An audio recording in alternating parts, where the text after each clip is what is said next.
இயேசுநாத சுவாமி பாடுபட்ட இரண்டாம் நிலை. இயேசுவே உம்மை ஆராதித்து மக்கள் நன்றி அறிந்து சோசனம் அணுகிறோம். அதிகதிஷ்டபாரமான இயேசுவின் தோள் மேல் சிலுவையை சுமத்துகிறார்கள்.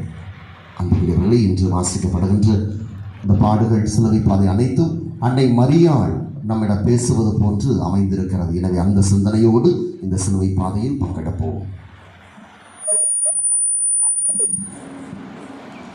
இரண்டாம் நிலை. இயேசுவின் தோள்மேல் சிலுவை சுமத்துகிறார்கள். தவமாய் தவமிருந்து பெற்ற மகனின் அவல நிலை தாயின் கண்முன்னே அரங்கேறுகிறது. இதை என்னவென்று சொல்வது?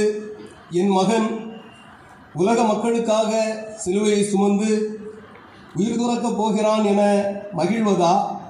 இல்லை, இப்பாரமான சிலுவையை சுமந்து ஒரு பாவியைப் போல, ஒரு கள்வனைப் போல அதே சிலுவையில் அறையப்பட்டு சாகடிக்கப்பட போவதை நினைத்து கதறி அழுவதா? ஒரு தாயின் நிலையிலிருந்து எதை நான் நினைப்பது? ஒன்றுமே புரியாத நிலையில் நிற்கின்றேன். இவ்வகத்தில் இந்நிலை எந்த தாய்க்கும் வரக்கூடாது மகனே.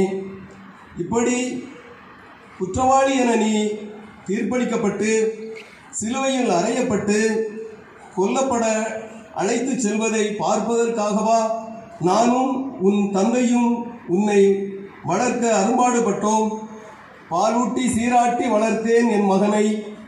ஆனால் நான் ஊட்டிய பாலெல்லாம் இப்போது இரத்த வெள்ளமாய் என் மகனின் உடலில் இருந்து மண்ணை நோக்கி ஊற்றெடுக்கிறதே. மக்களே, உங்களுக்காகவே வாழ்ந்த என் மகனுக்காக